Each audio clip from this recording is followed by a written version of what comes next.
Então, beleza. Nós estamos durante o ano todo falando a respeito da identidade do cristão, da identidade cristã. E estamos abordando os seus diversos aspectos e as diversas maneiras pelas quais ela se manifesta, ou, por outro lado, pelas quais ela é contestada, né? E hoje a gente vai aproveitar a proximidade do Dia dos Namorados e vamos falar sobre o seguinte tema: não é bom estar só. Mas não se preocupe, essa não é uma palestra necessariamente sobre namoro, ou necessariamente para namorados, tá? Fiquem mais tranquilos aí. A ideia é realmente arranjar os casais aqui mesmo hoje, e aqui ninguém sai solteiro, né? Aqui o negócio vai pegar. Aleluia. Posso ouvir um amém?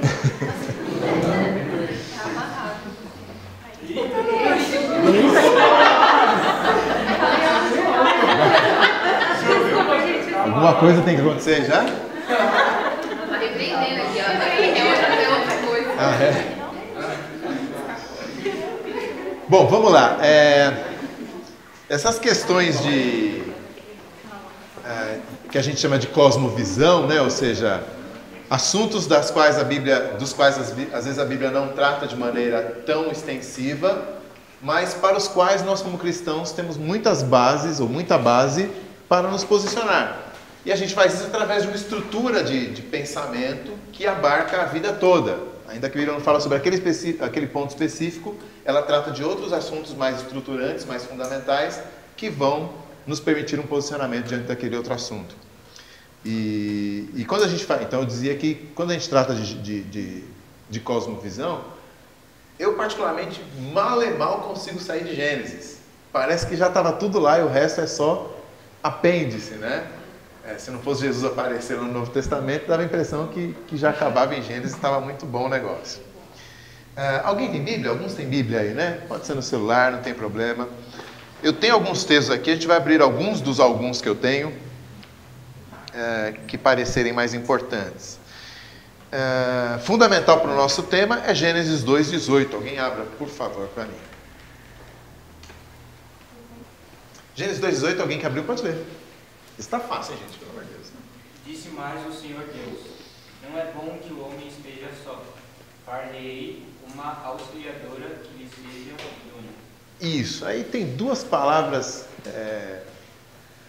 que designam, né, a percepção de Deus a respeito da situação de Adão. É interessante a gente lembrar que em Gênesis 2 já aconteceu por 7 vezes que Deus olha para aquilo que ele está fazendo e diz: é bom. Ele faz os céus e diz é bom, ele faz o sol e diz que é bom, ele faz as plantas e diz que é bom, ele faz os animais e diz que é bom. Tudo ele olha e fala que é bom. Mas aí em Gênesis 2 há como que se fosse um flashback para explicar melhor o que aconteceu em Gênesis 1. E Gênesis 2 então tem essa expressão diferente de Deus, no qual ele diz: não é bom. Não é bom. Alguma coisa tem que ser consertada para que realmente fique tudo muito bom no final. E essa alguma coisa que está errada é exatamente a humanidade que Deus acabou de criar, ainda de maneira incompleta. Ainda não está bom. O que é que não está bom? Não está bom Adão sozinho. E aí então ele resolve o problema trazendo Eva para a vida de Adão. Então ele não está completo até que ele tenha o seu par, até que ele se complete com essa auxiliadora. Auxiliadora aí no texto da Almeida já vem no feminino, né? Alguém tem a NVI aí, não? Alguém menos crente aí, faz favor, não. Quem?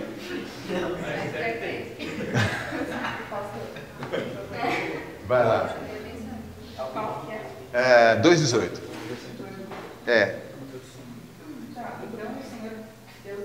Olha a diferença. Não é bom que o homem esteja só. Farei para ele alguém que o auxilie e lhe corresponda. Isso. Aí se fosse as feministas hoje em dia seria auxiliadorix, né? Auxiliadorix. O texto não diz nem homem nem mulher, na verdade. Deus só está falando: eu vou dar uma força para esse cara, vou trazer alguém para ajudá-lo, para completar aquilo que tá faltando, né? Só depois é que a gente vai descobrir que esse auxílio é feminino. Isso tem duas coisas interessantes, né? Uma é a questão literária. Você percebe que o autor está preocupado em criar um suspense até que se resolva o suspense trazendo Eva. Se ele fala logo de cara, vou trazer uma auxiliadora, já quebrou, né? Spoiler. Vou trazer um auxiliador, spoiler, né? Uma mulher, né? Pô, só tem um cara no mundo, ele traz uma auxiliadora, né? Então, tem essa questão literária, mas também é interessante nós percebermos que o quanto essa descrição essa descrição é mais uma descrição do que Adão precisa, em primeiro lugar, e só em segundo lugar uma descrição do que a Eva é. Né? Não está nem no feminino. Eu vou trazer alguém que o auxilie. E a segunda palavrinha importante é idônea, que é uma tristeza, né? Idôneo. Idôneo, o que significa isso? Tem NVI, né? Lê pra gente de novo aí. Então o Senhor Deus declarou: não é bom que o homem esteja só. Farei para ele alguém que o auxilie e lhe corresponda. E lhe corresponda. Olha como facilitou. Essa palavra idônea, eu não sei de onde tiraram na Almeida nossa, mas esse que lhe corresponda da NVI é bem mais interessante. Na verdade, a palavra é muito difícil de traduzir. Literalmente como estando na frente dele. Vou trazer um auxílio como estando na frente dele. Péssimo, né? Mas pense no seguinte, alguém que está diante do outro, né? Alguém que olha um no olho do outro, pode ser aquele no qual um veja a si mesmo. Pense no espelho. O espelho é aquilo que está... É você diante de você mesmo. Ainda que invertido. Né? Então, você mexe o braço direito, o miserável do espelho mexe o esquerdo. Que raio é isso, né? Está fazendo uma coisa errada. Então, é mais ou menos isso. O sentido do como alguém diante dele é mais ou menos de alguém que seja um reflexo dele. Então, Deus precisa auxiliar Adão, mas não é qualquer tipo de auxílio. Tem que ser alguém que seja um reflexo do próprio Adão. É interessante, vocês lembram da história, que primeiro Deus chega a essa conclusão. Eu preciso dar um auxílio de alguém que corresponda a Adão. Mas, ao invés de resolver o problema, Deus dá uma outra tarefa para Adão. Ele já tinha dado a tarefa para Adão de cultivar o jardim. A gente não sabe quanto tempo se passa. Mas o fato é que Deus, então, percebe esse problema e dá uma tarefa estranha para Adão, a tarefa de dar nome aos animais. Né? Já falei para vocês em inúmeras ocasiões que isso não é trabalho de chamar de Rex, Totó, né? Não é essa a questão. A questão é de verificar cada uma das criaturas que Deus fez, ver qual a utilidade deles, qual as características deles, no que cada um difere um do outro. Né? Então, quando você pensa na diferença entre o burro e o cavalo, e animais assim que são, né, meio parecidos, répteis, puxa vida, quantos tipos existem, e cada um com suas particularidades. É um trabalho científico ali que Adão tem que empreender. Então veja, Deus percebe um problema e ao invés de solucionar, ele dá para Adão uma tarefa que Adão tem que desincumbir. Então, lê aí, acho que deve ser o 19 até o 24, por favor. Ainda estamos em Gênesis 2. Havendo, pois, o Senhor Deus formado da terra todos os animais do campo e todas as aves dos céus, trouxe-os ao homem, para ver como este lhes chamaria. Isso, lá em Gênesis 1, não conta que Deus formou os seres viventes, né, os animais e os humanos, do pó da terra. Mas Gênesis 2 fala que tanto Adão quanto os animais foram feitos do pó da terra. Então, você percebe que há uma semelhança entre animais e ser humano no momento da criação. E o nome que o homem desse a todos os seres viventes, esse seria o nome deles. Deu nome o homem a todos os animais domésticos, às aves dos céus e a todos os animais selváticos. Para o homem, todavia, não se achava uma auxiliadora que lhe fosse idônea. Então o Senhor Deus fez cair pesado sono sobre o homem, e este adormeceu. Tomou uma de suas costelas e fechou o lugar com carne. E a costela que o Senhor Deus tomara ao homem, transformou-a numa mulher e lhe a trouxe. E disse o homem: esta, afinal, é o osso dos meus ossos e carne da minha carne. Chamar-se-á varoa, porquanto do varão foi tomado. Por isso, deixa o homem pai e mãe e se une à sua mulher, tornando-se os dois uma só carne. Isso, legal. Então, Deus percebe que há um problema na criação, a criação não está boa ainda, falta uma correspondência para Adão. E aí Deus dá a tarefa, que deve ter demorado um bom tempo, né, dar nome para todos os animais, para Adão. E aí então no versículo seguinte, quando diz que Adão terminou a sua tarefa e não se encontrou auxiliadora que fosse idônea. Pô, se Deus já sabia, se Deus já tinha a percepção de que não tinha se achado ainda essa auxiliadora, porque ele não tinha feito, quem é o sujeito dessa última percepção de que não há auxiliadora que seja idônea? O próprio Adão. O que Deus já sabia, ele não quis contar para Adão, ele quis que Adão percebesse. Então ele dá uma tarefa para Adão, uma tarefa difícil, talvez ele tenha ali ralado ali os cocos para poder achar toda aquela criatividade necessária para dar nome aos animais, talvez ele sentiu ali a sua dificuldade em dar tantos nomes depois de alguns dias de trabalho, talvez ele simplesmente tenha olhado o fato de que ele precisava dar nome para o boi e para a vaca, para o cavalo e para a égua, mas ele não tinha um outro nome para dar para si mesmo, a não ser Adão, já bastava porque não tinha mais nenhuma. Talvez ele tenha tido tempo para ver os animais procriando, ele percebe que ele não procria. Enfim, a questão é que ao final da tarefa, a falta está clara. Não para Deus, para Adão. Ele agora percebe que lhe falta um auxílio de alguém, lhe falta alguém que lhe corresponda. Então é uma tarefa com dupla utilidade aí, né? Ele tinha que perceber por si mesmo a sua solidão, tinha que perceber por si mesmo a sua incapacidade, tinha que perceber por si mesmo a sua necessidade de uma parceria, de uma correspondência em outra pessoa. E aí quando ele é apresentado para a mulher, ele exclama, é difícil tanto traduzir quanto perceber já na nossa tradução, essa expressão aí, agora, né, tá assim, lá no versículo 23, como é que Adão fala? Disse o homem, esta afinal, né? Essa palavrinha traduzida aí, ela é uma marcação de tempo, ela aparece muitas vezes na Bíblia no sentido de dessa vez. Às vezes ela é precedida de então somente dessa vez, né? Mas nesse caso ela está sozinha. A ideia é que realmente ele, depois de verificar diversos animais, diversos pares e pares e pares e pares e pares, agora ele fala, agora sim. Né? É como se fosse na linguagem de amanhã já seria assim, aí sim, né? Seria a expressão de Adão nesse caso aí, quando ele finalmente encontra a sua correspondente e o seu auxílio, né? Rapahan é o nome, é a expressão que ele usa. Então, Adão percebe que finalmente ele pode se completar, finalmente ele tem o auxílio, finalmente ele tem alguém que se corresponda com ele e que lhe corresponda naquilo que ele é. Eva não é como o resto da criação. Primeiro, ela não é diferente do próprio Adão. O texto deixa claro que Deus precisava de alguém, Deus criou alguém que fosse correspondente a ele, né? O idôneo difícil lá da Almeida, que não ajuda a gente.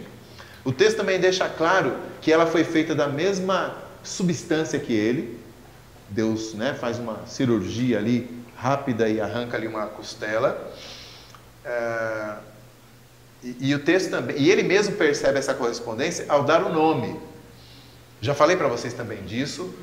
O texto da Almeida é difícil nesse aspecto porque ele tenta reproduzir o que está em outra língua, que é o hebraico. Como é que está lá na NVI quando ele finalmente encontra no 23 e no 24? Ela será chamada mulher, porque do homem foi tirada. Pois é, o trocadilho se perde, né? Porque a palavra homem e a palavra mulher em português são completamente diferentes uma da outra. Por que ela se chama mulher se ela foi tirada do homem? Deveria ser Oma. Né? Chamar-se-á Oma, porque do homem foi tirado. Omema. Hã? Omema. Omema, né? Podia ser, né? Em inglês fica um pouco melhor, né? Man e woman, né? Tem uma... Mas em hebraico é muito claro isso, né? Homem é ish e mulher é ishá. Pronto, fica bem claro que essa correspondência entre esses dois seres que agora se encontram e se completam. Então, em primeiro lugar, a mulher não é diferente do homem. A mulher não é diferente do homem, ela corresponde com ele, ela não é como os animais que têm alguma semelhança, mas são basicamente diferentes. E o segundo aspecto é que ela não é um objeto do homem. Ela não é um objeto do homem. Deus mandou que Adão e Eva, né, que a humanidade, usasse todo o resto da criação. Toda a criação é objeto do fazer humano. Nós temos a liberdade, a autoridade, a permissão de Deus para usar os minerais, usar os vegetais, usar os animais. E nós respondemos diante de Deus até pelo mau uso que a gente faz de todas essas coisas. Exatamente pela autoridade que temos para fazer é que nós respondemos por aquilo que fazemos, né? Então toda a criação de Deus é objeto do fazer humano. A gente põe a mão e usa isso como objeto para o nosso benefício, para o nosso uso. A gente come, a gente usa para puxar uma carroça, a gente usa para enfeitar a casa, a gente usa para fazer roupa, enfim, tudo isso é objeto nosso. Mas a mulher não é assim para Adão. Ele percebe imediatamente que ela lhe corresponde, ela não é como os animais que estão num outro nível de ser, de existência, ela está no mesmo nível que ele. Inclusive aqui fica interessante pensarmos na expressão literal do idônea, alguém como que está de frente para ele, quer dizer, alguém que é igual a ele, que olha na cara dele, né? Para quem ele não precisa olhar para baixo para ver, né? Ok, então o propósito do Criador, o propósito original do Criador, agora pode se completar e se dirige para os dois, indistintamente, ou igualmente, ou conjuntamente. É verdade que, biblicamente, parece, no Novo Testamento, e também no Antigo Testamento, algumas passagens, parece que a responsabilidade por obedecer a Deus na relação lá com a árvore do conhecimento do bem e do mal e a árvore da vida, era a responsabilidade de Adão. A gente não consegue decidir pelos textos bíblicos se, por exemplo, Eva tivesse comido a árvore do conhecimento do bem e do mal, do fruto do conhecimento do bem e do mal, e Adão não tivesse comido, a gente não consegue saber se a humanidade cairia. Difícil, né? Então parece que a responsabilidade é mais dele. Mas no final das contas, quando você vê alguns textos, como por exemplo Gênesis na hora da criação, naquele relato mais breve da criação de Gênesis 1, quando diz lá, façamos o homem à nossa imagem, e fez Deus o homem à sua imagem, homem e mulher os criou, e aí ele dá ordem para o homem, né? Ou seja, para o ser humano ali significa, né? Dominai sobre a terra, dominai sobre a minha criação e tal, ele sempre está se dirigindo para esse casal, para essa humanidade representada nos dois. Então eles são corresponsáveis pela tarefa que Deus tinha dado a Adão originalmente. Eles vão desempenhar esse papel juntos e são também, pelo menos de alguma maneira, corresponsáveis pela falha em fazer aquilo que Deus tinha planejado que o ser humano fizesse. Tanto é que Deus se dirige para Eva em primeiro lugar, né, dizendo a ela as consequências da sua queda, do seu pecado, e depois para Adão também. Então, se Adão fosse o único responsável pelo desempenho do seu papel, ele teria que cair sozinho, né? Mas na verdade os dois caem, os dois recebem o castigo de Deus pela sua queda. Então Adão é o cabeça da raça, mas o casal estava desempenhando conjuntamente o seu papel ali. Bom, a relação Adão-Eva, Adeva, a relação Adão-Eva é uma relação, eu vou usar uma expressão meio besta, é uma relação dialética. Por que dialética? Porque ela gira em torno dos dois polos, entre a diferença entre Adão e Eva e a semelhança entre Adão e Eva. É na diferença entre os dois e na semelhança entre os dois que essa relação acontece. Então, há semelhança, pois eles são da mesma substância, eles têm a mesma dignidade, eles têm a mesma missão. Já vimos esses textos. E há também diferença. Mas a questão é que a diferença que existe entre eles é exatamente na correspondência deles. Como no caso do espelho, que justamente porque ele inverte a mão, é que ele faz a mão certinha. Né? Porque senão eu mexeria essa e ele mexeria aquela, que é a direita dele. Então é na diferença dos dois que eles se mostram adequados um para o outro. A diferença deles é que faz com que eles possam ser um só. Se eles fossem apenas iguais, ainda que à primeira vista talvez eles se mostrassem muito mais relacionáveis, né? Dois iguais, mas não, na verdade a diferença deles é que eles são mais capazes de se relacionar. A figura que eu acho mais fácil para pensar nisso é a do plug, né? Sei lá, qualquer plug aí que você pegar, seja de tomada, de USB, é sempre necessário que o outro plug seja o inverso desse que você tem na mão. Então, se você tem o que a gente chama, inclusive, de tomada macho, você precisa de uma tomada fêmea. Uma tem pinos, outra tem buracos. Né? Sem nenhuma conotação sexual nisso. Ok? Então, mas eu quero dizer o seguinte, é exatamente no fato de que eles são diferentes que eles se correspondem. É na sua diferença, eles não são clones. Apesar de Eva ter sido tirada da mesma substância de Adão, eles não são clones, eles são diferentes, eles são invertidos, eles são reflexos um do outro, e é por isso que eles são úteis um para o outro, são os exatos opostos um do outro, e portanto formam um só. Né? A declaração de Adão, por isso o homem deixará pai e mãe, e se unirá à sua mulher, e será com ela uma só carne.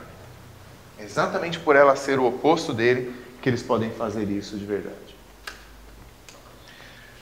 Então a relação Adão-Eva é dialética, porque ela oscila entre a diferença e a semelhança, e ela também é tipológica. Eu estou caprichando nas palavras para vocês ficarem impressionados comigo. Ela é tipológica do quê? De todos os demais relacionamentos que existem. Então, ainda que até aqui eu tenha falado sobre Adão e Eva, nas vésperas de um dia dos namorados, eu disse que não era uma palestra necessariamente sobre namoro e para namorados. Porque o primeiro relacionamento humano, ainda que ele seja entre homem e mulher, ele espelha, ele reflete, ele vira um tipo, um modelo, uma ilustração de todos os outros relacionamentos eu-tu que podem existir. Por que eu digo isso? Primeiro, porque é o relacionamento dos dois que representam a humanidade. Deus criou Adão e Eva para representarem a humanidade toda diante dele. Tanto é que eles caem, todos nós caímos. Eles pecam, todos nós pecamos. Se eles tivessem permanecido fiéis, nós também desfrutaríamos das recompensas da fidelidade deles. Eles são nossos representantes diante de Deus, diante do Criador. Veja lá, por exemplo, alguém abra para mim, Romanos capítulo 5, versículo 12.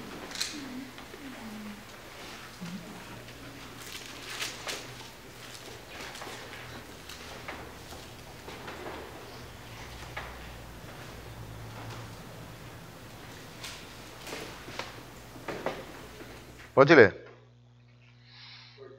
Assim como por um só, porque o pecado veio, e pelo pecado a morte, assim também a morte passou a todos os homens, porque todos pecaram. Então, no pecado de Adão está o pecado de todos nós.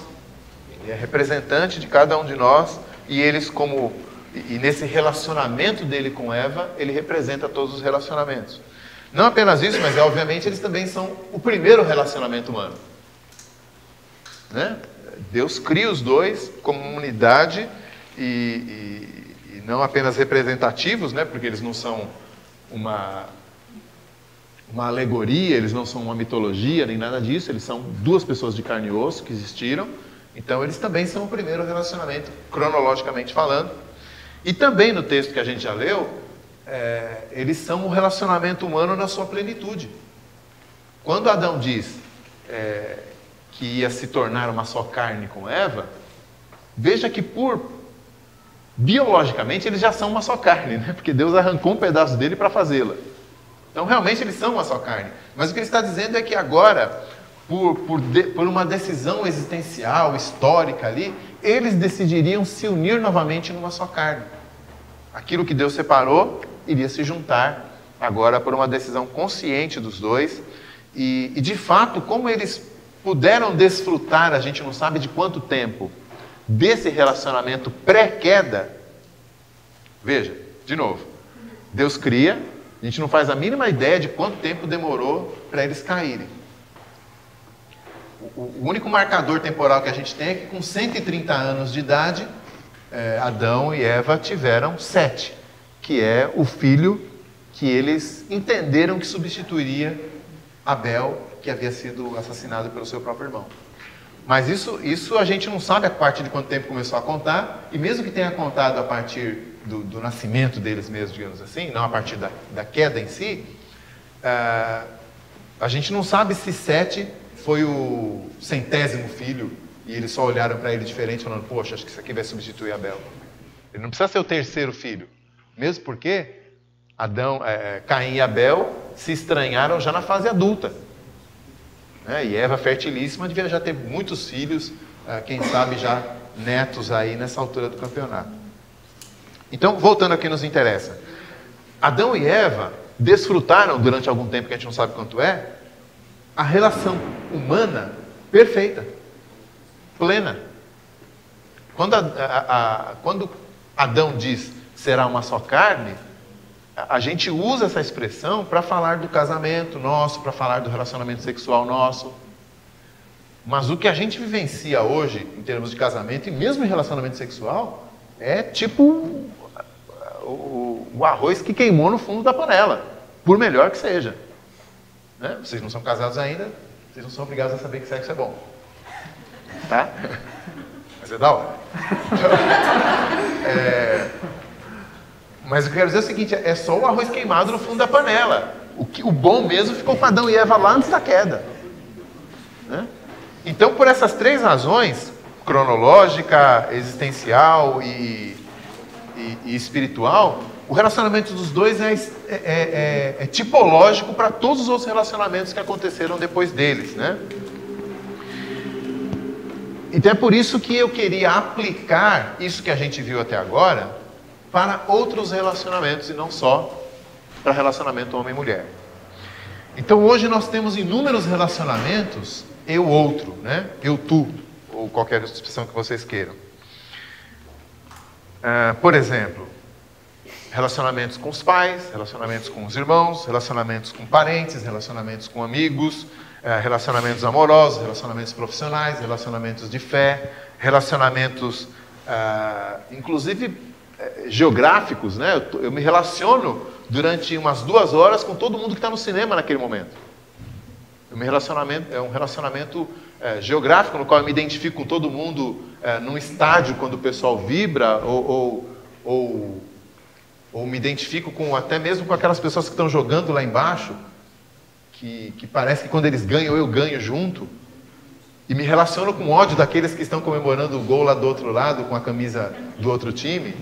Né? Então há um relacionamento até espacial ou geográfico que acontece no trânsito, por exemplo, quando a gente se odeia uns aos outros, né? Quando o trânsito está parado e alguém entra na tua fila que está andando, ou na fila do banco, ou no vagão lotado do metrô.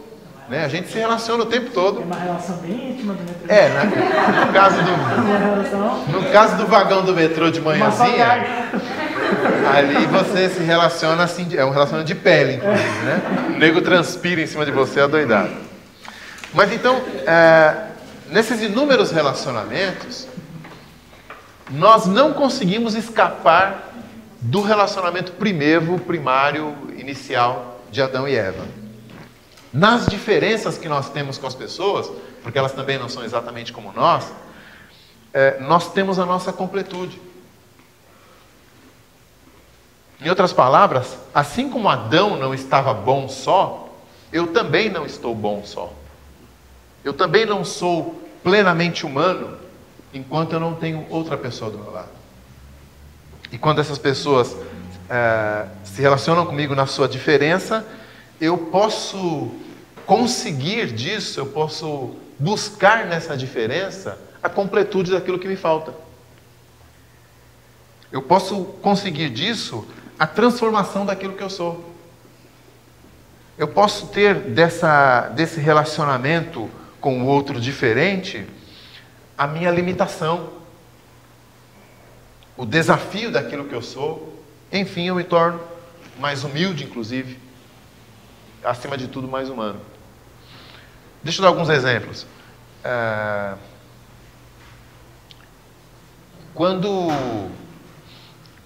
Quem aqui já teve a experiência de encontrar com uma pessoa e conseguir formar uma amizade, e dali a algum tempo você está começando a curtir um tipo de música que você nunca tinha ouvido?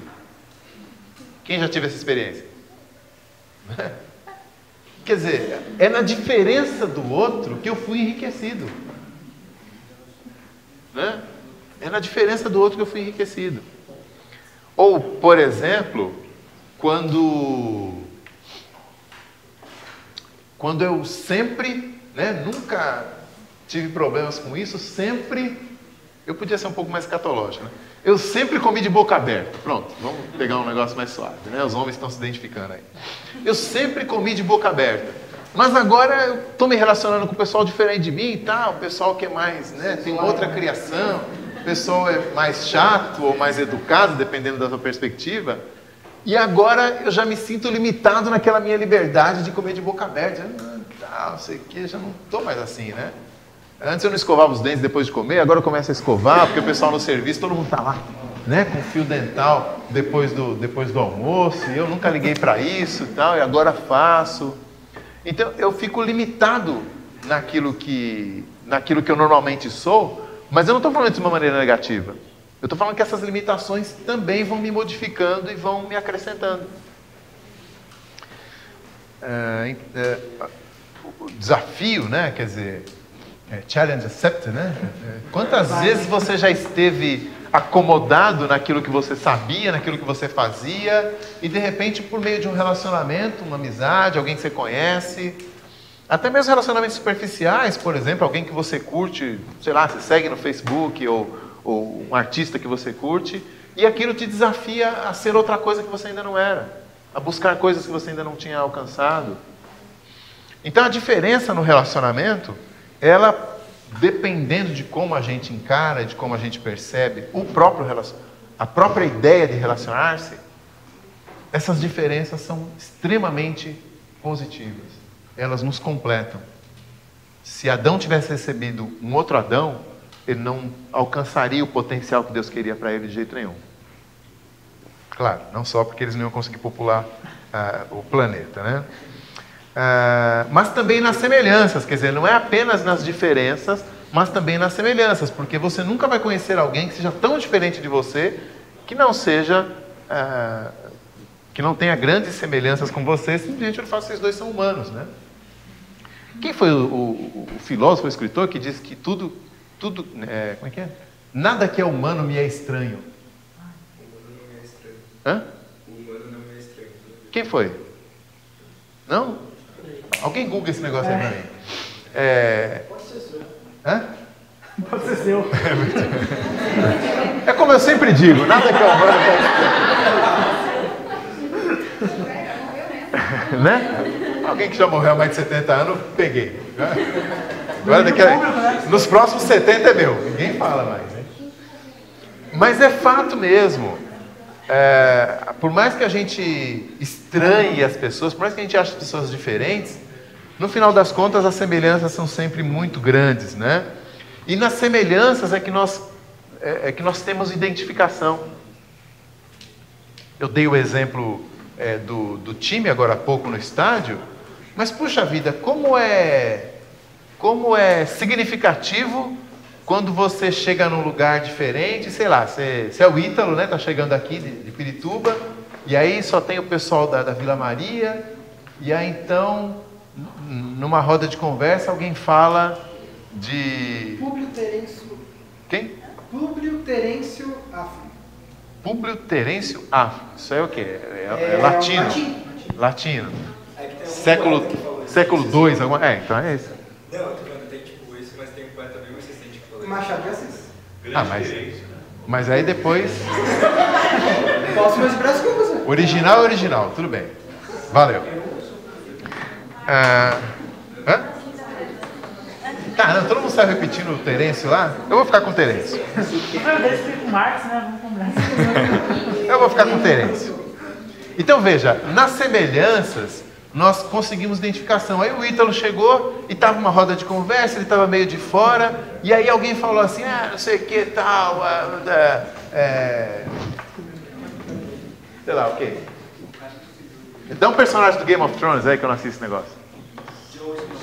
Aí fala, Jon, o quê? Snow. Jon Snow. Aí o Ítalo que curte também, cara, você viu, será que ele vai morrer nessa temporada? E tal, e já começa a conversar e já rola uma identificação automática naquilo que somos semelhantes. É na semelhança que nós nos identificamos, e não apenas nos identificamos com o outro, mas um pouco a gente acaba se identificando também. Eu sei melhor quem eu sou quando eu conheço alguém parecido comigo. Inclusive, não sei se você já teve essa experiência desagradável, percebeu o quanto você é chato quando você conhece alguém parecido com você. A Ju balançou a cabeça com uma ênfase ali. Aí ele pegou, né, o negócio. Né? Tipo, você consegue se ver de fora, essa que é a questão. Cadê o... Tá aqui. Então, quando você... lembra de Adão? Alguém como de frente a ele? Quando você vê um ser humano e se identifica com ele, ou seja, presta atenção nas suas semelhanças com ele, você consegue se ver de fora. Aí você percebe que, sei lá, que aquela barba que você acha tão legal deixar é meio esquisito, gruda um arroz nela, né? Alguma coisa assim. Aquela calça que você acha que fica tão bem em você, talvez não fique tanto, parece que está meio demodê já, né? Você olha você mesmo de fora, quando você se identifica com uma pessoa. Também na semelhança é que nós temos compaixão. É muito difícil ter compaixão de quem é completamente diferente de você. Se você já tentou, se você já passou por um momento de compaixão com alguém, se você prestar atenção, você vai perceber que o que te desperta a compaixão é aquilo que é semelhante. Algumas campanhas já tentaram trabalhar isso, né? A campanha de trânsito de uns 2 anos atrás era assim. O cara estava dirigindo bêbado, e aí ele atropela alguém, quando ele vai olhar, o alguém é ele. O mesmo ator está do outro lado, né? Quer dizer, e se fosse eu? É coincidência? De um ponto de vista de ética cristã, é horroroso isso, né? Porque você precisa imaginar que é você sendo atropelado para você deixar de fazer o que está errado. Mas de um ponto de vista muito pragmático, utilitarista, de fato, realmente a gente muitas vezes faz isso. Poxa, e se fosse eu? E se fosse eu nessa situação? Essa identificação nos traz um sentimento de compaixão automática, né? Ou de solidariedade. É naquilo que eu sou parecido com o outro que eu me solidarizo, né? Estão fazendo bullying com o Gudim porque ele usa o cabelo assim pra cima, tal, né? Pô, eu quero mais é zoar ele. Olha o meu cabelo como é que é. Não me identifico nada com ele. Toda a brincadeira de um fundo de verdade. Né? Então, no caso aí, o cabelo realmente Não está na hora de cortar, né? está na hora de cortar. Mas se eu passo por um bullying aí porque... Não sei, alguém poderia fazer bullying comigo, já que eu sou... Né?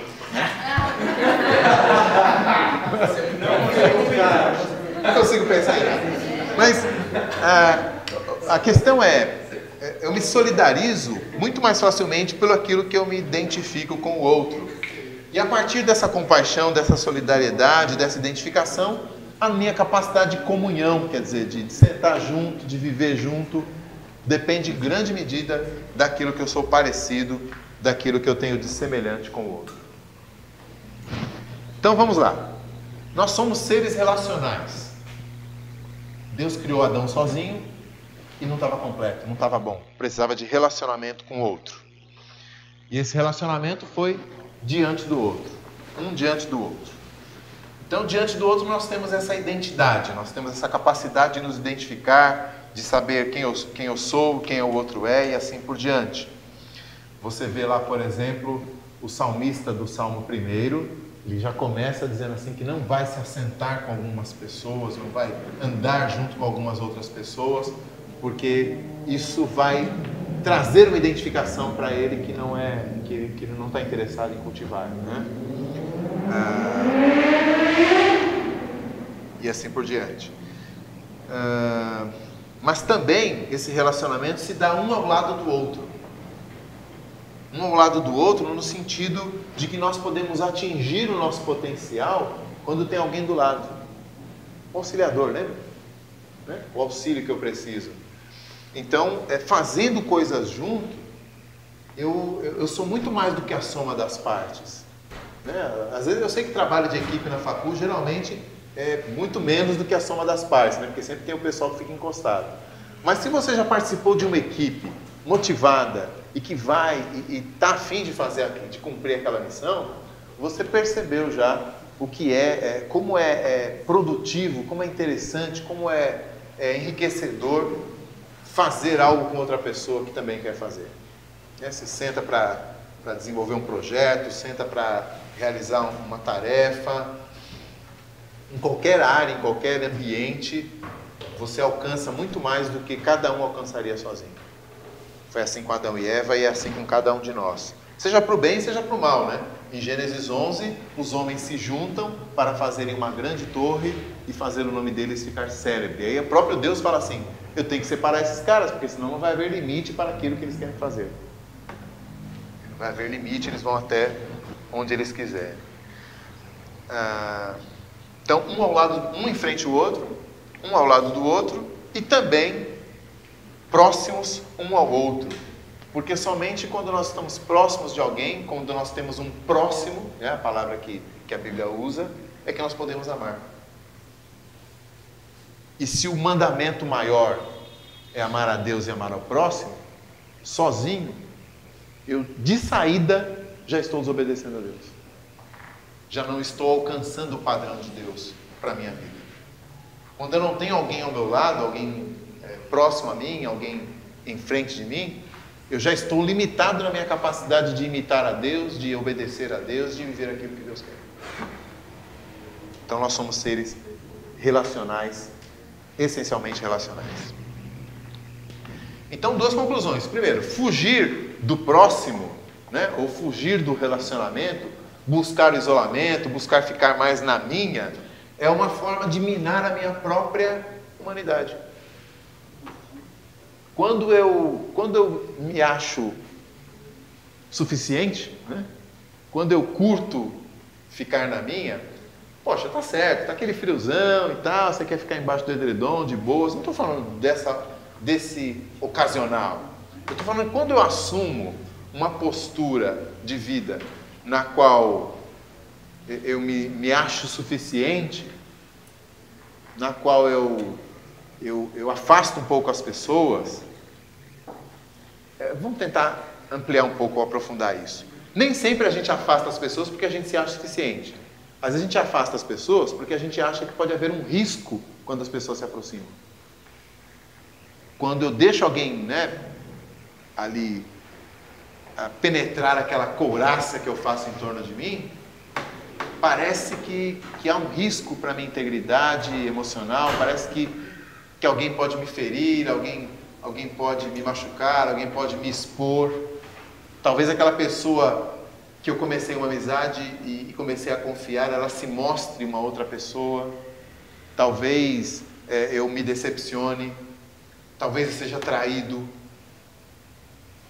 Então, às vezes a gente afasta as pessoas, a gente foge de muita gente, a gente prefere ficar na minha, né? Eu vou ficar na minha.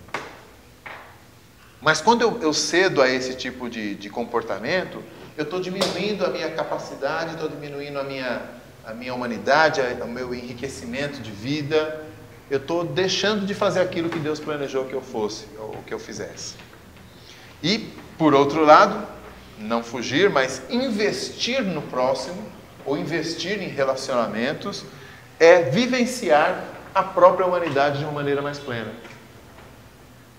Então, por mais que eu possa ter, e de fato acontece depois da queda mesmo, por mais que eu possa ter decepções, por mais que eu possa começar um relacionamento e descobrir que aquela pessoa não é aquela pessoa que eu gostaria que fosse, por mais que eu comece um relacionamento e descubra que não vale a pena, por mais que eu invista num relacionamento e outra pessoa não investe também, ou qualquer uma dessas outras coisas que podem acontecer, ainda assim vale a pena continuar insistindo. Se não, pelo fato de que é isso que Deus planejou que a gente fosse. Seres relacionais que não são bons quando estão sozinhos. Não está bom. Pode estar confortável. Eu estou na minha zona de conforto. Mas eu não estou na zona da vontade de Deus. Eu não estou dentro daquilo que Deus planejou para mim.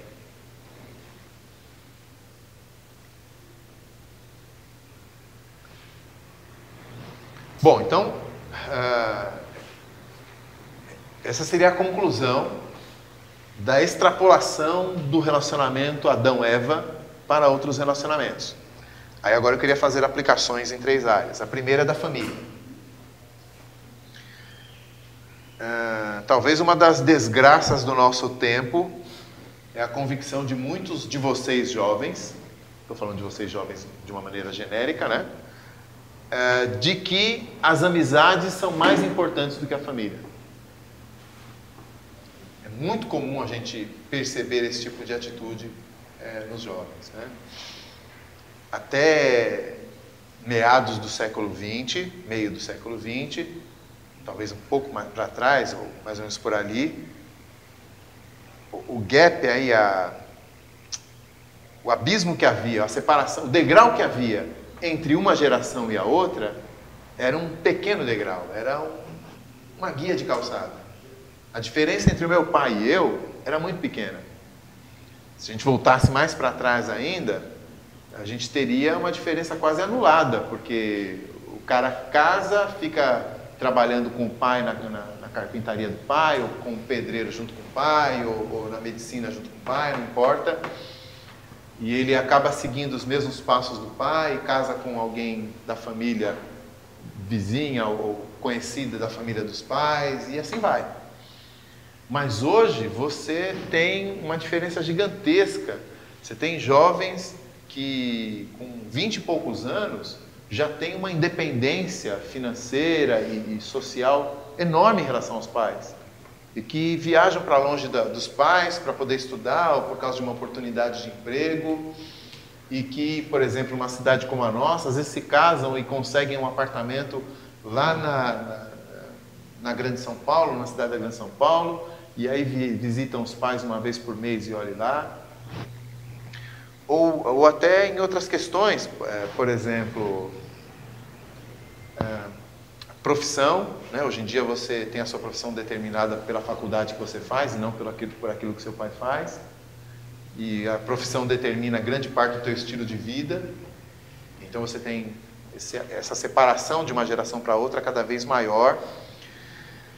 E isso tem alimentado essa ideia ou essa... Assim, e agora dos pais de uma geração anterior à minha, incluindo a minha, para a geração de vocês e a próxima, há uma diferença enorme também em termos de costumes, né? Do que é considerado razoável e o que não é considerado razoável. Então, desde a revolução sexual aí da década de 60, começada nos Estados Unidos e espalhada por todo canto, vocês estão acostumados com comportamentos na área sexual, por exemplo, que para os pais de vocês são aberrações completas, mas que vocês são obrigados a achar normal. Mesmo que vocês não concordem, ninguém estranha. Né? São elementos, a revolução tecnológica, já agora do século XXI, final do século XX, século XXI. Então, você tem garotos de 14, 15 anos ou até menos, que o pai precisa consultá-los a respeito de alguma coisa, né? Ou procura para mim aí quem é que disse que, né, tudo que é humano, nada que é humano me é estranho, né? E é um moleque de 11 que vai encontrar, porque a internet é o meio ambiente dele, né? Então tudo isso tem aumentado essa sensação em muitos jovens de que os pais são de um universo à parte e que eles não têm muito a ver e que eles não precisam muito dos pais e talvez do outro lado também tem a questão dos pais que estão tão ansiosos em serem grandes amigões dos seus filhos que meio que abriram mão de ser pais também. Talvez isso também tenha atrapalhado um pouco e ampliado mais ainda, porque afinal de contas, se meu pai é meu amigão, quando eu tiver um amigão, agora eu tenho 2 e, portanto, né, dá para dispensar o primeiro, tranquilamente, né? Se eu tiver 20 amigões, então, melhor ainda, né? Então, o mandamento lá, o 5º mandamento, que Jesus repete e que Paulo diz que é o primeiro mandamento com promessa, ele acaba sendo esquecido, né? Honra teu pai e tua mãe. Mas então, não é bom estar só, e a família é o primeiro ambiente no qual a gente experimenta não estar só.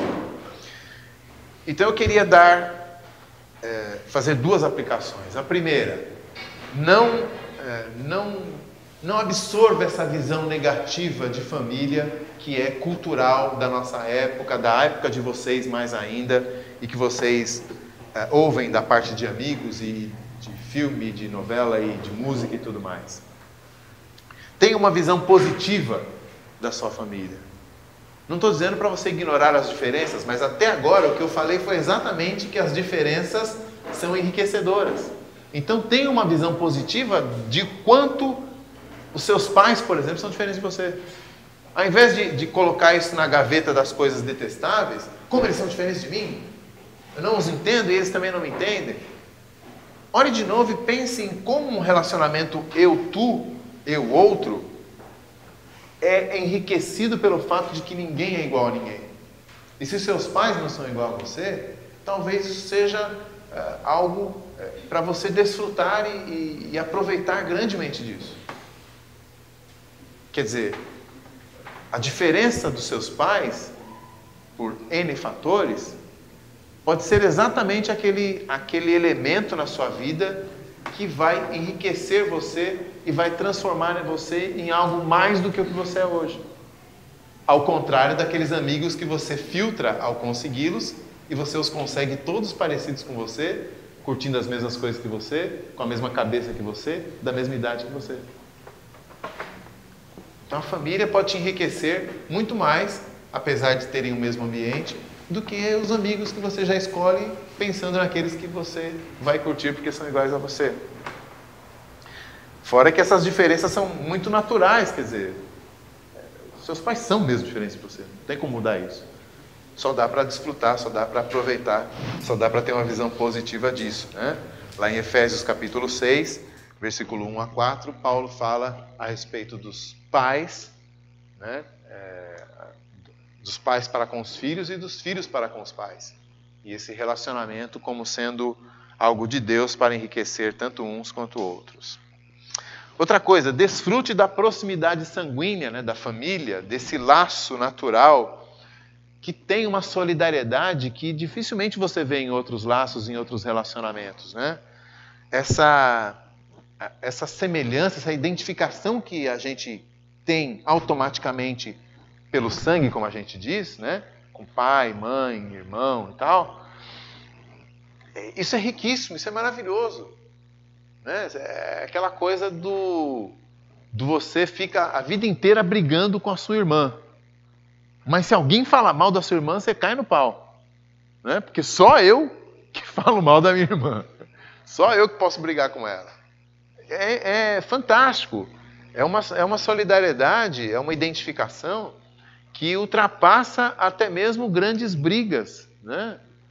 É certo que há famílias que são rachadas pelo meio por uma questão lá do passado que vai sendo alimentada Natal após Natal, quando as pessoas se veem, rivalidades e tudo mais.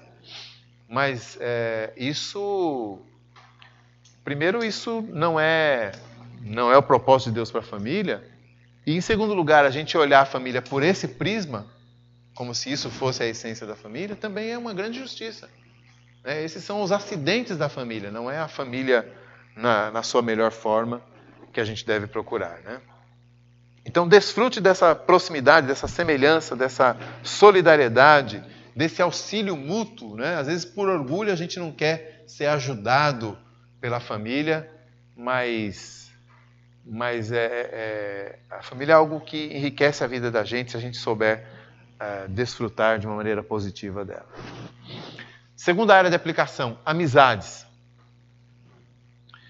Amizades. Então, a gente acaba dando uma filtrada nas amizades, a gente acaba escolhendo amizades que são mais próximas, mais parecidas de nós, mas como ninguém é completamente igual a gente acaba descobrindo as diferenças com a caminhada, e aí, como a gente já tem um afeto pela pessoa, as diferenças acabam sendo bem recebidas e elas, então, podem nos enriquecer. Então, em primeiro lugar, em termos de amizade, cultive sinceridade. Cultive sinceridade. Porque é muito comum que a gente diminua a amizade, né? Diminua no sentido de empobreça. É muito comum que a gente empobreça a amizade dizendo o que o outro quer ouvir. A gente veste uma máscara, a gente põe num quarto escuro algumas áreas da vida, algumas questões da nossa personalidade, algum jeito que a gente é. E quando a gente está com aquela pessoa, a gente é uma outra pessoa.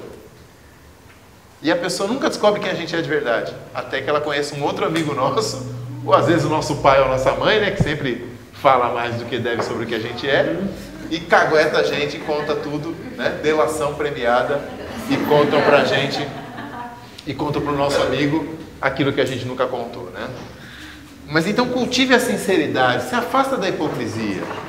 Né? Amizades são ambientes maravilhosos nos quais a gente pode se abrir, mas se você tem amigos com os quais você não pode se abrir, se você tem amigos com os quais você não pode falar de verdade, de coisas verdadeiras, de coisas profundas, então tem alguma coisa muito errada com isso que você chama de amizade. Outra coisa, não use e nem seja usado. Pessoas não são objetos. Adão descobriu isso ao olhar para Eva. Ela não era como os animais. Ele não podia usá-la para arar a terra, ele não podia usá-la para vestir. Não é para usar, a gente não é para ser usado. E se você se relaciona, você não pode se relacionar com essa base utilitarista com alguém. Se você tem amigos, não tenha amigos para usá-los. E nem seja amigo de alguém que usa você através da amizade. Estabeleça amizades abertas, amizades construtivas, amizades que são pessoais, no sentido de que são duas pessoas mesmo, são, sabe? Sabe aquela pessoa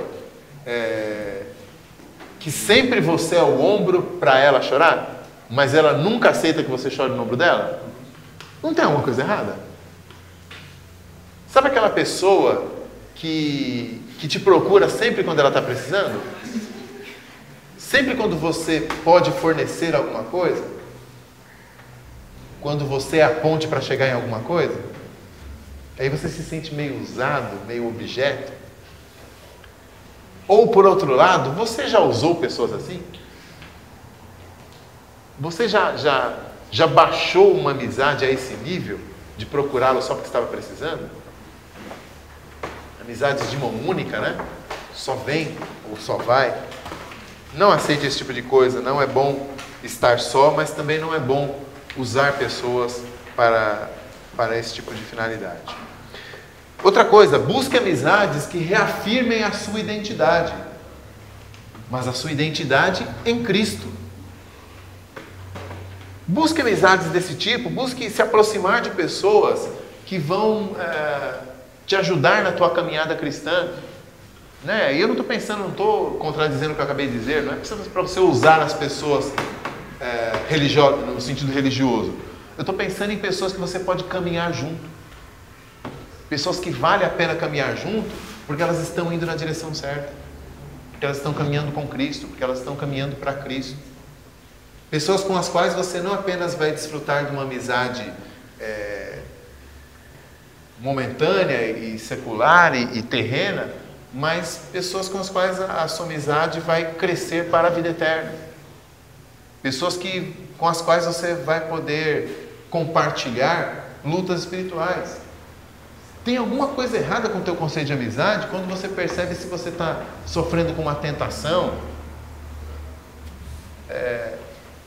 quando você percebe que você está fraco na fé e você não tem ninguém para dividir isso.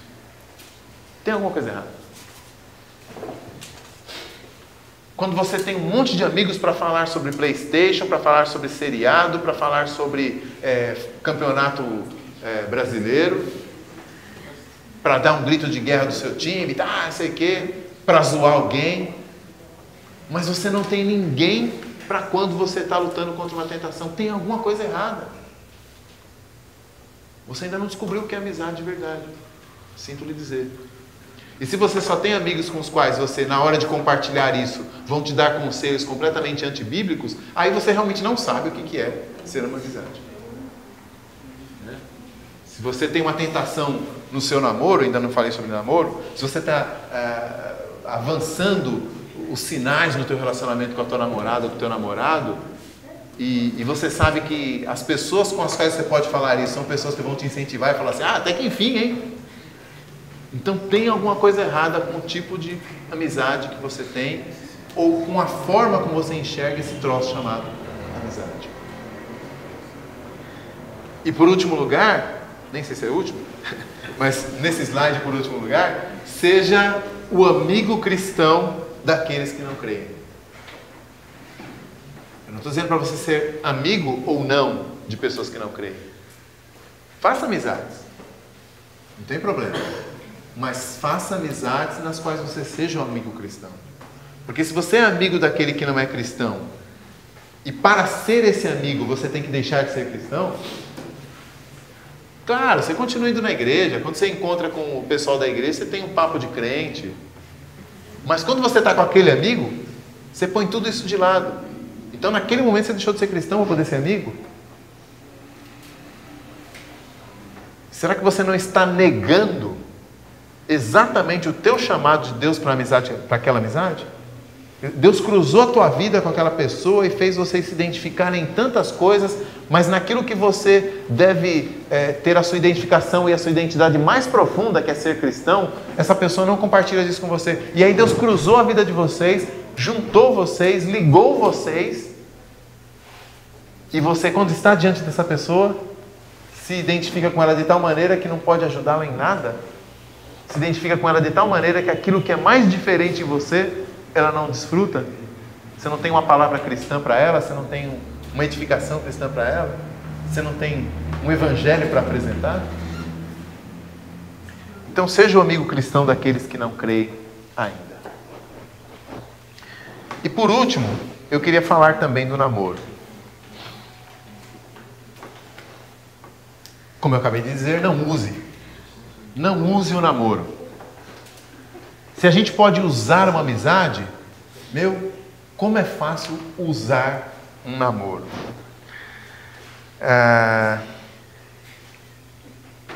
Como é que a gente pode usar um namoro? Veja bem,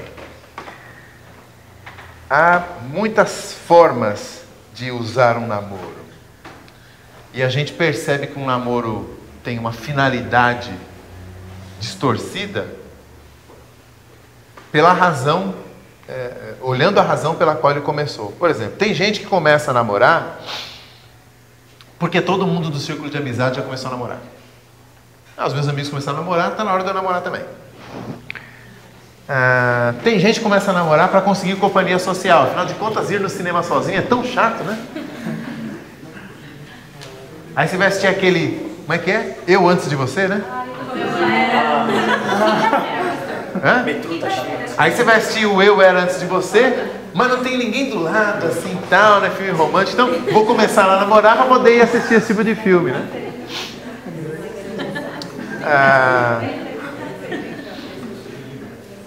Eu já vi gente começar a namorar porque ficou sem graça de dizer não para quem pediu em namoro. pediu, eu fiquei meio assim e tal. Falei, ah, vamos, né? Tal.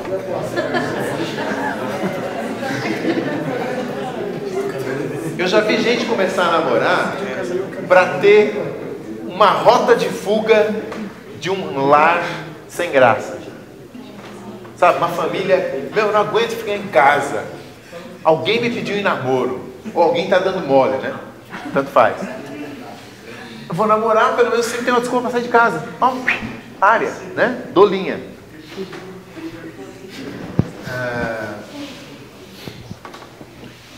Tem também aquele namoro usado para levantar a autoestima, né? Nada melhor do que alguém sempre disposto a mentir, dizendo o quanto a gente é bonito, o quanto a gente é legal, né? O quanto a gente admirar a gente, né? Nos assegurar de que somos amados, que somos aprovados, né?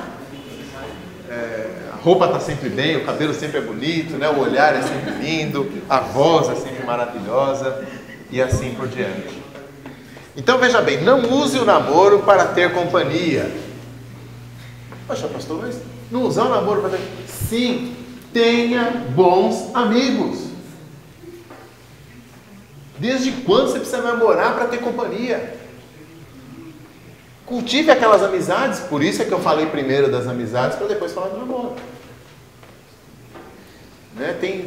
Eu não vou dizer nem qual é o gênero, mas tem um certo gênero que quando chega ali pelos 24, assim, dispara um alarme, cara, que precisa namorar de qualquer jeito, sabe? Às vezes, e tem uns feinhos que se aproveita, né?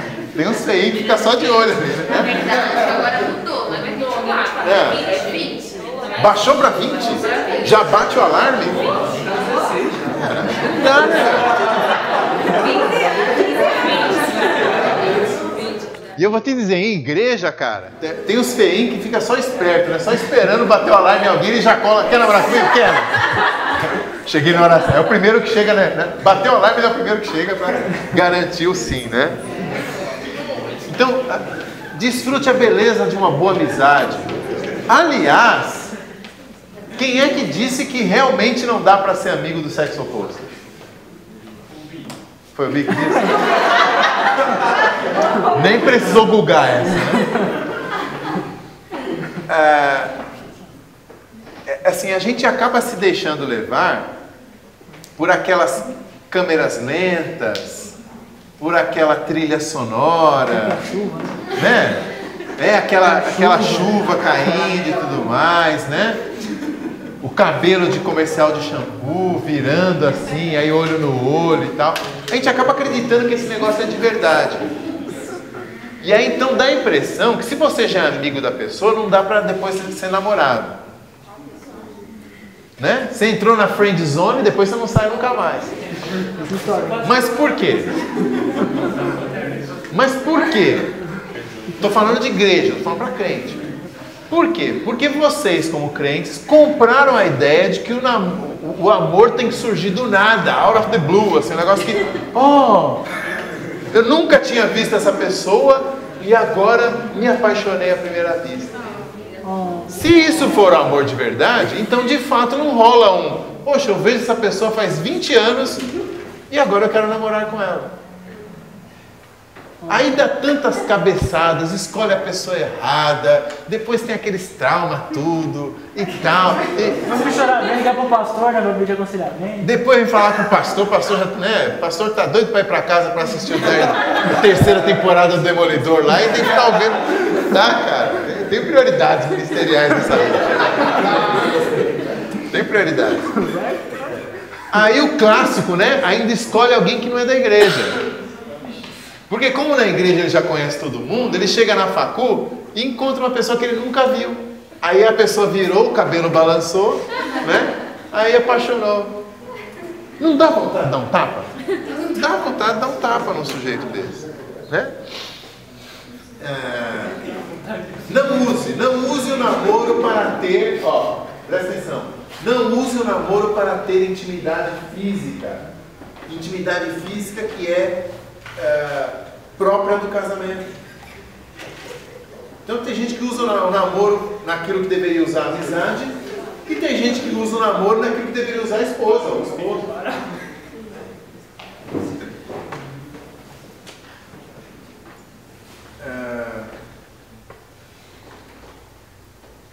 Antigamente a gente costumava dizer assim que havia uma relação entre compromisso e intimidade. Quanto maior o compromisso que o casal tinha, maior a intimidade. Ou seja, quando eles se casavam, eles tinham acesso à vida sexual plena. Mas na verdade nem isso dá para fazer. Não dá para montar esse gráfico. Porque é o seguinte, se você tem uma intimidade física que se enrosca e beija e baba e lambe e morde, não sei o que e tal. Cara, em primeiro lugar, desculpa, tem certeza que isso não é sexo? Tem certeza? Porque da perspectiva da vida sexual, o sexo começa assim. Né? Quando eu estou com a minha esposa e estou fazendo isso, eu estou fazendo sexo. O sexo não começa na penetração. Então, se você está fazendo isso, eu quero te informar que isso já é sexo. E em segundo lugar, ou seja, não tem uma intimidade que é um pouquinho antes do sexo. A intimidade um pouco antes do sexo é de quem não é casado. E quem não é casado, não é casado. Além do mais, se você se envolve com esse tipo de carícia, com esse tipo de pegajamento aí, coisa pegajosa, né? Se vocês têm um relacionamento pegajoso desse jeito, cara, que disjuntor você vai desligar? Que disjuntor você vai desligar a hora que você fala assim, bem amor, é até aqui que a gente pode ir porque a gente não é casado, vai para sua casa e eu vou para mim. Né? Que disjuntor vai cair? Que chave você vai desligar? Como é que você não vai passar a noite inteira pensando nisso? E como é que amanhã, na hora que vocês começarem a se pegar de novo, vocês já não vão partir da onde vocês pararam na noite anterior? Aí depois, pastor, eu não sei o que aconteceu. Eu sei, quer que eu te explico? Eu sei o que aconteceu. Se eu pudesse, eu tinha gravado lá quando vocês estavam, né, no escurinho do cinema. Começou lá. Então não use o namoro para ter intimidade física, espere o tempo próprio do casamento. Na melhor das hipóteses, namoros muito pegajosos são uma ilusão mútua. O que eu quero dizer com ilusão mútua? Vocês, os dois, acendem, né, ligam alguns botões, né, apertam alguns botões, ligam algumas sensações, fazem carícias e tudo mais, ou mesmo, vamos até sair um pouco da questão da intimidade sexual ou física. Tem uma intimidade emocional também que já é complicada no namoro. Vocês são namorados. O compromisso de vocês é que vocês são namorados. Então pode ser que vocês não casem. E aí fica aquele entrelaçamento emocional, aquela coisa intensa, aquele negócio que chora e range os dentes, sabe? E nem a questão física e nem a questão emocional vão poder se concretizar. Fica só na base da promessa e da promessa. Durante uma semana, um mês, um ano, 5 anos de namoro, essa promessa se renovando, sem que vocês se casem para poder concretizar o que foi prometido. Ou seja, nas carícias foi prometido um prazer que não foi dado. Isso supondo que a coisa não desandou, né? Supondo que vocês ficaram lá durante 3 anos, 5 anos, 8 anos namorando, e supondo que vocês conseguiram se controlar, que na última, daqui a gente não passa, né? Tá. Mas e todas essas promessas físicas feitas um ao outro? Né? Através das carícias, através do carinho e tudo mais, através desse envolvimento meio obsessivo emocional, são promessas que ficam sem cumprimento. E aí tal, de repente casam-se, ok? Mas se não casarem, porque namorado tem o direito de não casar, são promessas que foram apenas ilusões, cultivadas durante um tempo inteiro. É um tipo de engano, é como se eu estivesse enganando a pessoa que eu digo que eu amo, oferecendo para ela alguma coisa e tirando antes que ela pudesse pegar. Cantares 8:4, alguém lê para mim aí? Cântico de Salomão, Cântico dos Cânticos, Cantares, Cantares.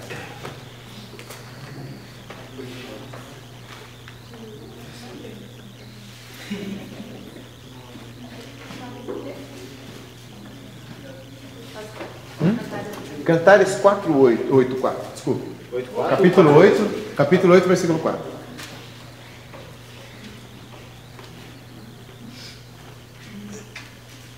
Prometo, mulheres de Jerusalém, que vocês não vão perturbar o nosso amor. Só isso? Que versão é essa daí? Tem outra versão? Conjuro-vos, ó filhas de Jerusalém, que não acordeis nem desperteis o amor até que ele queira. Isso, mais completo, né? Então, não... Cantares é aquela questão do noivado ainda, né? Eles estão prometidos um ao outro, estão se conhecendo e tudo mais, mas ainda não estão casados. Então ela vira para as amigas dela, que são na verdade meio que as madrinhas, né, de casamento lá, e elas dizem assim, olha, não despertem o amor até que este o queira, né? Até que o noivo possa me receber. Então muita gente não percebe esse conselho tão válido no namoro. O amor é despertado, o desejo é despertado,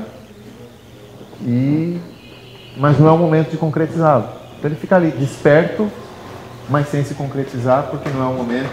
E aí das duas uma, ou o relacionamento fica envolto nessa mentira, ou então ele acaba descambando para concretizar fora do tempo do casamento essa intimidade. Mais uma coisa, namore quem seja diferente de você, de maneira que a soma seja positiva. Então, eu continuo tentando aplicar os princípios que a gente viu lá em Adão e Eva. Então namore quem seja diferente de você. Muitas vezes o namoro a gente percebe nos namoros um relacionamento de dominação. É um negócio estranho. Parece que um manda e o outro obedece. Parece que fica... Parece que a pessoa arranjou um namorado ou uma namorada só para que a outra pessoa faça aquilo que ela quer ou só para que a outra pessoa fique parecida com ela. Fica um relacionamento meio doentio, meio vicioso, e ele acaba sendo uma negação da pessoalidade do outro. Quer dizer, eu digo que te amo, mas na verdade eu amo aquilo que eu quero que você seja. Não é você. É como se você fosse um caminho para que eu chegue aonde eu quero. Não é você mesmo que eu quero amar. Eu quero amar aquilo que eu quero te transformar. Percebe, não? Então, é uma dominação na qual eu quero que o outro pareça comigo ou pareça com outra coisa daquilo que ele é mesmo. Né? E que essa soma seja positiva, quer dizer, não estou pensando de maneira utilitarista, não. Estou dizendo que para você, que você encarne isso de maneira positiva, que as diferenças sejam positivas. Às vezes eu vejo gente muito exigente também, né? Também não vou falar qual é o gênero, não, tá? Se é menino ou se é menino, mas tem um certo gênero aí que às vezes o pessoal é tão exigente que não aparece o príncipe encantado. Não aparece o príncipe encantado de jeito nenhum, porque o cara tem que ser tão perfeito. Então, sabe, a pessoa não precisa ser perfeita, ela pode ser humana. Vai rolar. É legal também quando a pessoa é um ser humano. Né? Então vale a pena você pensar nessas diferenças de maneira positiva. Sabe? Que legal que esse outro jeito de ver a vida, que essas limitações que o outro tem, que esse histórico de vida meio complicado que essa pessoa traz para o relacionamento me enriquece, me completa naquilo que eu não tenho, naquilo que eu não sou. Outra coisa, namore somente alguém com quem você realmente se casaria. Não estou defendendo que você case com a pessoa que você namorou, né? Sempre, obrigatoriamente, tem que casar com quem namora. Talvez no namoro você descubra que não é a pessoa certa. O que eu estou dizendo é que não vale a pena o namoro só pelo namoro. Né? Poxa, eu vou namorar, mas eu não tenho nenhum objetivo com aquela pessoa. Não tenho nenhum plano para aquela pessoa. Nem me vejo casado com ela. Eu só estou namorando. Aí, claro, vai cair numa daquelas outras categorias, né? Eu estou namorando porque o pessoal também está namorando, eu estou namorando porque eu não quero assistir o filme sozinho, eu estou namorando porque é chato você sentar no restaurante e o garçom pergunta se vem mais alguém, você fica, vai vir, se Deus quiser. Trata aí. Então namore somente alguém com quem você realmente se casaria. Então o namoro precisa ter um alvo. Tá certo que nem sempre já dá para colocar o alvo em termos de data. Tal data que a gente vai casar. Talvez não dê. Mas pelo menos um alvo em termos de ideal. Assim, eu estou namorando porque eu gostaria que fosse essa pessoa com quem eu vou casar. Vamos descobrir se é. Mas eu gostaria que fosse. Namorar com alguém com quem eu não gostaria de casar já tem alguma coisa meio torta nisso. E por fim, namore somente quem tenha o mesmo Senhor que você. Das muitas diferenças que você pode ter com outra pessoa, essa diferença não dá para ter. Das muitas semelhanças que você pode ter com outra pessoa, essa semelhança é essencial. No mínimo, a pessoa também tem que ser cristã. Se ela for de igreja, é legal. Mas dá uma olhada se ela é cristã de verdade. A pessoa vai na igreja, mas vocês não conseguem orar juntos. A pessoa vai na igreja, mas vocês não conseguem falar da fé juntos. A pessoa vai na igreja, você está com sei lá, você está meio fraco na fé e você não pode se apoiar nessa pessoa.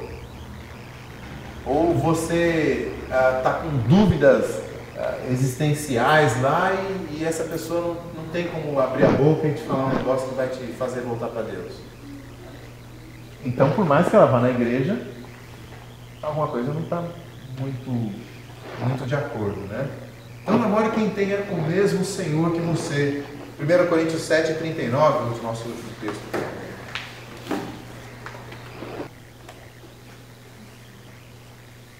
A mulher está ligada enquanto vive o marido. Contudo, se falecer o marido, fica livre para casar com quem quiser, mas somente no Senhor.